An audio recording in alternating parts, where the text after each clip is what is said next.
Vamos agora para a mensagem de hoje. O tema é: Jesus já derrotou os nossos inimigos. Nunca se esqueça disso. O Senhor Jesus Cristo, Ele já derrotou os nossos inimigos. Ele já derrotou os teus inimigos. Nunca se esqueça disso. É comum você encontrar pessoas agindo de uma forma como se não tivesse como ela vencer na vida, como vencer na vida para ela fosse algo impossível. Isso é um erro tremendo, é um erro gigantesco. Ela age desta forma porque ela não conhece ou não acredita aquilo que Cristo já fez por ela na cruz do Calvário. E a leitura inicia em 1 João capítulo 3, no versículo 8, na parte B do versículo que fala: para isto o Filho de Deus se manifestou. Se manifestou para quê? Ele veio para quê? Para desfazer as obras do diabo. A humanidade estava entregue a Satanás por causa do pecado de Adão e Eva. Quando Cristo ele veio em carne e osso, ele veio para desfazer a obra do diabo, tirar a humanidade das mãos de Satanás e entregar-lhes uma vida eterna. Só que este processo todo, Deus ele deu para o ser humano uma liberdade de escolha. A pessoa pode optar em não querer Deus.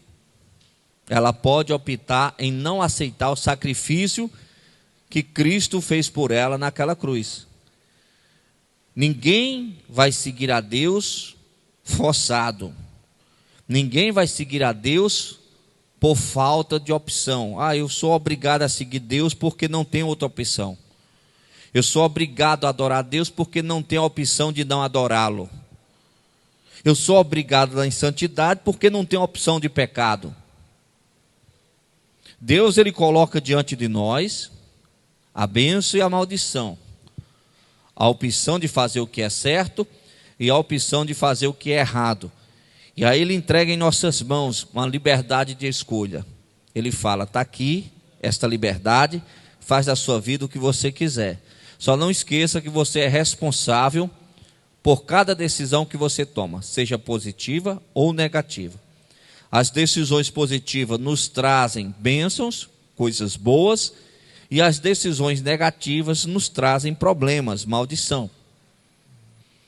Colossenses capítulo 2, versículo 15 está escrito: e despojando os principados e potestades, os expôs publicamente e deles triunfou em si mesmo. O que está falando aqui é o seguinte: que Deus, que o Senhor Jesus Cristo, ele venceu Satanás publicamente. Ele destronou Satanás. Ele destruiu Satanás. Quando Cristo estava sendo crucificado naquela cruz, as pessoas que não gostavam dele, os seus acusadores, estavam tendo aquilo dali como uma derrota de Cristo. Mas na realidade aquilo dali estava sendo ocasionada a derrota de Satanás. Porque sobre Cristo foi lançado as nossas dores, as nossas doenças e os nossos pecados. E a partir daquele momento, a humanidade estaria tendo acesso à liberdade, se assim o desejasse. Cristo morreu, ressuscitou ao terceiro dia, a obra ela foi o quê? Concretizada. Então qualquer pessoa tem a liberdade. Qualquer pessoa hoje tem o direito de ser feliz, tem o direito de se realizar na vida, tem o direito de conquistar, tem o direito da salvação. Qualquer pessoa. Agora ela só precisa entender que a partir do momento que ela resolve aceitar esse sacrifício, existem regras. Regras a serem seguidas. Regras onde Deus vem e fala: não faça. E regras que Deus vem e fala: faça. E aí a pessoa usa a liberdade. Continuando. De acordo com estes versículos, Jesus destruiu as obras do diabo. tirou o poder do inimigo e venceu todos eles. Uma vez que a obra de Satanás, ou que as obras de Satanás foram desfeitas, e ele foi despojado do seu poder, entende-se que Satanás é um inimigo derrotado. O triunfo de Jesus foi o nosso triunfo. Sua vitória foi a nossa vitória. Ele não fez nada para si mesmo, mas fez tudo por nós. Também venceu Satanás por cada um de nós. Sendo assim, toda a ferramenta do inimigo preparada contra nós não prosperará. Então, o que Cristo fez foi por cada um de nós. Você encontra parte deste ensinamento nas Escrituras Sagradas, e este ensinamento nos mostra que as ferramentas do inimigo contra nós não prevalecem. É tanto que em Isaías capítulo 54, versículo 17 está escrito: toda a ferramenta preparada contra ti não prosperará, e toda a língua que se levantar contra ti em juízo tu a condenarás. Esta é a herança do servo do Senhor e a justiça que vem de mim, diz o Senhor. Olha que interessante, Deus ele vem, a palavra de Deus vem e fala: tudo que se levantar contra você não vai prosperar. Tem limite. O inimigo que se levanta contra você tem limite. Agora, isso é uma promessa dos servos do Senhor. É para todo mundo? Não. É para quem é servo de Deus. Pastor, eu não sou servo de Deus. Então torne-se um servo de Deus. Quando você se entrega ao Senhor Jesus Cristo, quando você resolve a obedecer, a praticar, você pode ter certeza, você fica blindado contra o poder do mal. E toda ferramenta, tudo que o inimigo queira fazer contra você, não vai prosperar na sua vida. Pastor, fizeram um trabalho, um ritual, um procedimento lá para me prejudicar. Não vai conseguir. É limitado. Aí você se encaixa o que fala na palavra de Deus, que todas as coisas cooperam para o seu bem. Então aquilo que o inimigo cria para aparentemente prejudicar, Deus vem e transforma em bênção. Deus vem e transforma aquilo dali em oportunidades na sua vida. Então descanse no seu coração. Coloque a sua vida no centro da vontade de Deus. E a palavra de Deus, irmãos, desde o Antigo Testamento, mostra os benefícios em seguir a Deus com fidelidade. É tanto que em Deuteronômio, capítulo 28, versículos 6 e 7, olha o que está escrito: bendito serás ao entrares, e bendito serás ao saíres. O Senhor entregará os teus inimigos, que se levantarem contra ti, feridos diante de ti.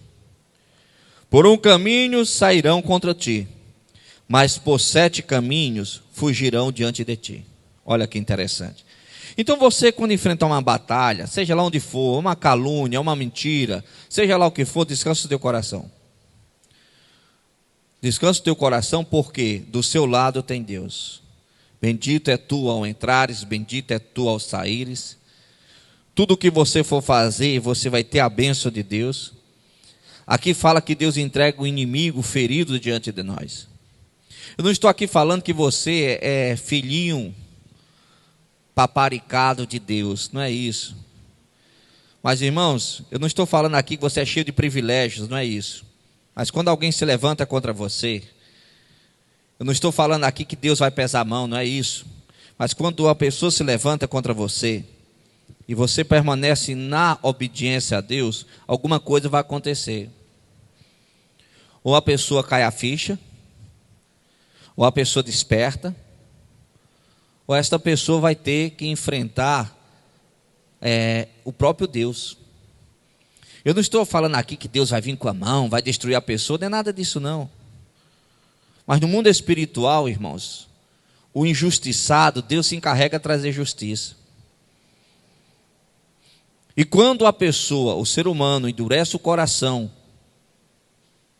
e não para refletir as suas atitudes erradas e mudar o seu caminho, alguma coisa vai acontecer. E isso não é Deus tratar você com paparico, o filhinho de Deus. Se tocar no filhinho de Deus, Deus vai descer fogo. Não, não é isso não, irmãos. Mas alguma coisa acontece. Por isso na vida, irmãos, nós temos que ter um cuidado.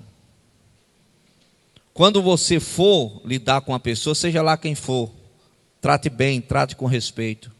Por quê? Porque por mais que aquela pessoa você não conheça ela pode ter um nível de intimidade com Deus. E por mais que aos olhos humanos você possa estar em uma posição de conseguir prejudicá-la, você é quem pode se prejudicar. Porque a promessa de Deus é verdadeira.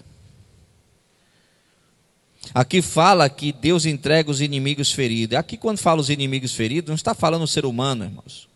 A nossa luta não é contra as pessoas. A nossa luta é contra os demônios. Os demônios são derrotados. Não são as pessoas em si. Você nunca pode olhar para alguém, o ser humano em si, e enxergar naquela pessoa, o ser humano, a imagem e semelhança de Deus, como teu inimigo. Não, aquela pessoa não é teu inimigo. É um ser humano. É a imagem e semelhança de Deus. Jesus morreu por ela também, por esta pessoa. Agora, às vezes, o que usa essa pessoa, sim, é o que é usado, é o que está usando a pessoa, melhor dizendo, que é o teu inimigo. Então você tem que ter uma sabedoria, um equilíbrio emocional para saber separar uma coisa da outra. Saber com quem você está lutando. Quando a pessoa não tem esse equilíbrio, ela fica com raiva da pessoa, o ser humano. É esse irmão aí, essa irmã. Essa pessoa ela não tem um equilíbrio emocional. Porque uma pessoa que é de Deus, serva de Deus, ela sabe que não é contra o meu irmão que eu estou lutando. Não é contra a minha irmã que eu estou lutando. Não é contra o meu familiar que eu estou lutando. Não é contra os meus vizinhos. Não é contra o meu patrão. Não é contra os meus colegas. É quem está usando eles.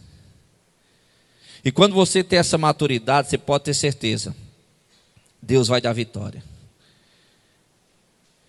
E aquela pessoa que às vezes quer te prejudicar, às vezes ela vai até você para pedir perdão. Poxa, eu fiz isso, isso e isso. Me desculpe. Os teus inimigos foram derrotados. Ou seja, os demônios que estavam usando ela, perderam a batalha. E aí você acaba o quê? Olhando para aquela pessoa e amando aquela pessoa em Cristo. E o que é interessante é que aqui no final do versículo 7 fala que os inimigos saem por um caminho contra ti, mas por 7 caminhos fugirão de ti. Eles vêm o quê? Agrupados. Vem um batalhão, um caminho só. Só que do nada bate o quê? Um desespero. Começam a perder a batalha, começam a perder a guerra e fazem o quê? Se espalham. Mas o que é interessante, irmãos, que no mesmo Deuteronômio, se você ler todo o capítulo 28, porque isso que eu estou lendo aqui é para quem é servo de Deus, não é para quem é religioso, quem é crente, é para quem é servo de Deus. E ser servo de Deus está muito mais além de ser membro de uma igreja, é praticante da palavra. Porque o mesmo capítulo 28, você vai ver, se você ler todo, que essa situação é o contrário para aqueles que não levam Deus a sério. É você que fica ferido diante dos teus inimigos. É você que é destruído diante dos teus inimigos. Maldito é tu ao entrares e maldito é tu ao saíres. Ou seja, a situação reverte. É você que sai desesperado fugindo. Então isso que eu estou lendo aqui, de Deuteronômio 28, Isaías 54, tudo isso é possível acontecer na vida do servo fiel a Deus, e é possível acontecer porque o Senhor Deus nos ama, enviou Jesus para morrer em nosso lugar, e ressuscitou ao terceiro dia. Agora não vamos brincar de ser servo, porque para quem brinca de ser servo, pode ter certeza, isso daqui que eu estou pregando, de positivo, não acontece nada.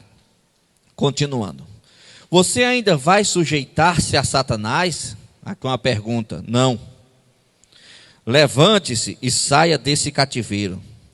Confesse que você é um vencedor. Jesus, ao ressuscitar, deixou para trás Satanás eternamente vencido. Lembre-se sempre de que Satanás é um inimigo eternamente vencido. Jesus nos amou e morreu por nós. Agora vive em nós, ou vive por nós. Ele foi a resposta de Deus ao clamor universal dos homens.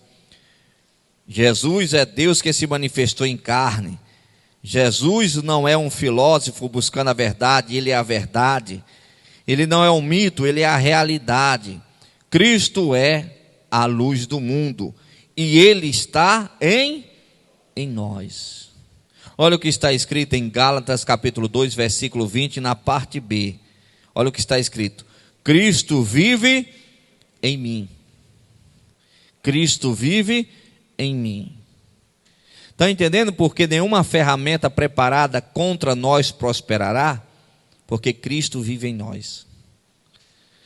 Está entendendo porque se o inimigo se levantar contra ti, Deus irá entregá-lo ferido diante de ti? Porque Cristo está em ti, está em nós.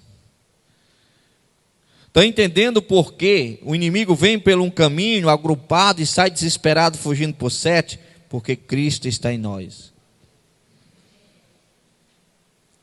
Mas quando Cristo não habita em nós, quem é que habita em nós? Demônios. Eu posso ser templo de Cristo. Eu posso ser templo do Espírito Santo.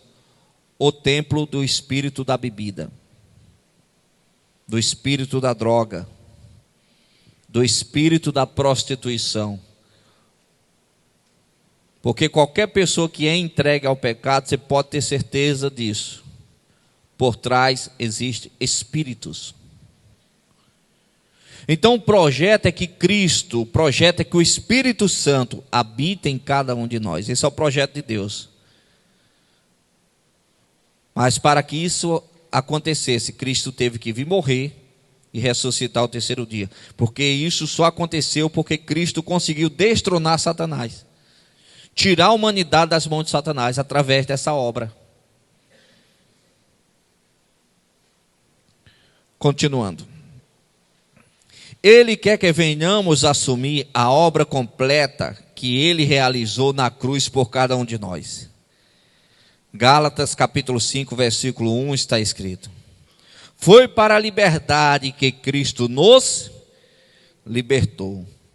Portanto, permaneçam firmes e não se deixem submeter novamente a um jugo da escravidão. Olha que interessante, aqui fala, porque foi para a liberdade que Cristo nos libertou. Liberdade. E o que é liberdade? Liberdade é você conseguir ter o poder de decisão para fazer algo que às vezes você não quer fazer. Isso é a liberdade. Ah, eu não quero ir para a igreja. Você vem para a igreja à força. Isso é liberdade. Você consegue ter controle. Ah, eu quero beber. Eu não vou beber. Eu quero me prostituir. Eu não vou me prostituir. Essa liberdade para obedecer a Deus é possível porque Cristo morreu por você, por nós. Só que aqui fala o seguinte, ó. Foi para a liberdade que Cristo nos libertou, portanto, permaneçam firmes. Firmes, tem que permanecer, não é só começar. Irmãos, começar a ser crente é fácil. Como eu sempre falo, que maravilha. O cara chega numa empolgação, eita, quer culto todo dia. Pouco mais a pessoa mal vai na igreja.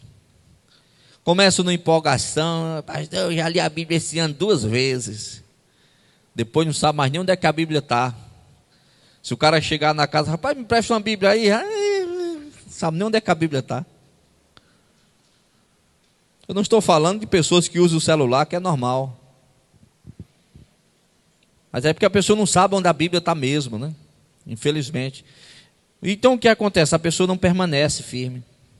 Aí, continuando o versículo, fala: e não se deixe submeter novamente ao jugo da escravidão. Submeter novamente ao jugo da escravidão. Como assim? Nós estávamos entregues ao jugo do pecado, ao jugo da escravidão. Cristo veio, destronou Satanás, nos trouxe liberdade. Nós aceitamos essa liberdade, Cristo habita em nós. Quando nós não permanecemos firmes, nós começamos a jogar Cristo para fora. E aí nós começamos a voltar para o jugo da escravidão. Aí o que está falando aqui? E não se deixe submeter novamente. Olha, não volte para o jugo da escravidão. O desejo da bebida está começando a voltar. O desejo da prostituição está começando a voltar. O desejo de usar droga está começando a voltar. O desejo de fazer coisa errada está começando a voltar. E isso já é um sinal que está começando a jogar Cristo para fora. Pensa que não vai se submeter novamente à escravidão. Só que a Bíblia fala que o estado final é pior. Porque aqueles demônios que saíram da vida da pessoa, eles voltam trazendo outros piores. Então a pessoa tem que ter um cuidado, irmãos, para não usar a liberdade que Deus deu, começar a relaxar na fé e pensar que não, deixar de ser templo do Espírito Santo, que nós somos, e passar a ser morada de demônios. Porque os demônios estão aí procurando o quê? Um corpo para entrar. Pá, pastor, não acredito nisso. Pode acreditar, irmãos. Pode acreditar. E ele entra o quê? Quando a pessoa abre a porta para o pecado entrar. Você já parou para analisar, irmãos, o tanto que o pecado é amargo e o cara não nota? Você vê uma pessoa aprisionada no vício da bebida. Fala para mim, qual é o gosto que a cachaça tem? Eu já bebi. Qual é o gosto que a cachaça tem? Como é que você se prende a um gosto daquele? Se fosse remédio, ninguém tomava. Do mesmo jeito, o cigarro. Qual é o gosto, o sabor, o cheiro que aquilo tem? A droga, o cara pegar uma seringa e começar a injetar produto no seu próprio corpo. Começar a cheirar um pó, que o nariz começa a sangrar, fica... Qual o sabor que isso tem? Nenhum, irmão. E por que o cara se prende nisso? Os demônios prendem a pessoa. Os demônios escravizam a pessoa. O demônio começa a nos seduzir, mudar a nossa mente, e nós começamos a achar que aquilo dali é fonte de prazer e não é. Aquilo dali é fonte de destruição. Cristo vem e fala: não se submetam novamente ao jugo da escravidão. Só que não está escrito na testa, irmão, quem é de Deus e quem não é, quem está bem e quem não está. Mas cada um de nós tem que se examinar e analisar se nós não estamos recuando na fé. Como eu preguei domingo passado, que eu falei sobre Salomão, que Salomão ele era um homem muito sábio, muito rico, conhecemos a sabedoria de Salomão, e eu mostrei que Salomão na velhice ele estava cultuando aos deuses falsos, ele estava cultuando o Deus dos mortos, ele estava cultuando deusa da prostituição. A riqueza dele, agora as mulheres faziam altares e sacrificavam aos deuses falsos. Nós conhecemos muito bem a história de Salomão, um homem muito sábio, a sabedoria de Salomão. Mas tem a tolice de Salomão na velhice, que na velhice ele não perseverou em seguir a Deus como Davi seu pai. Então nós temos que ter um cuidado, irmãos, porque às vezes o tempo começa a nos congelar na fé. Às vezes o tempo começa a nos levar a enfraquecer na fé. O tempo às vezes começa a nos levar a uma apostatação da fé. A Bíblia fala sobre isso. Que no final dos tempos apostatarão da fé. O que apostatarão da fé? O que é apostatar da fé? É renunciar à fé. Aquilo que antigamente nós fazíamos com amor e empolgação, não fazemos mais. O tempo vai nos paralisando se nós não vigiarmos. E aí, quando pensarmos que não, às vezes deixamos de ser templos do Espírito Santo e passamos a ser templos de demônios. E qual é a função de Satanás? Roubar, matar e destruir. Qual é a função de Cristo? Te dar vida e vida com abundância. Aí Deus fala: toma a sua liberdade de escolha, faz o que você queres. Pense nisso. Agora, nunca se esqueça, Satanás já foi derrotado, Satanás já foi vencido. Agora é só nós fazermos a nossa parte em obedecer a Deus. Não precisa nem ficarmos desesperados procurando as bênçãos. Elas virão até nós e nos alcançarão. Nós temos que fazer a nossa parte, se esforçar, lutar, perseverar, andar em santidade, fazer aquilo que Deus manda e descansar o coração, que o resto é com Ele. E a parte dele já foi feita e concretizada com a morte e ressurreição de Cristo Jesus. Esta é a mensagem que Deus mandou pregar. Aqui eu finalizo com o meu telefone, código 92 99185 2854. Feche os olhos, por favor. Pai, obrigado, Senhor, por esta mensagem que o Senhor nos trouxe. Venha, meu Deus, alcançar este povo, transformar cada pessoa, derramar da tua unção, da tua graça e do teu poder. A obra de Cristo foi completa, foi para a liberdade que o Senhor nos libertou. Abençoe, meu Pai, cada um de nós. Abençoe, Senhor, as nossas vidas. Tu és poderoso, Deus, para agir na vida de todos. Pai, transforma cada coração, cada vida. É o que eu te peço em nome de Jesus Cristo, para a tua glória. Amém. E vamos aplaudir o Senhor bem forte, que Ele merece.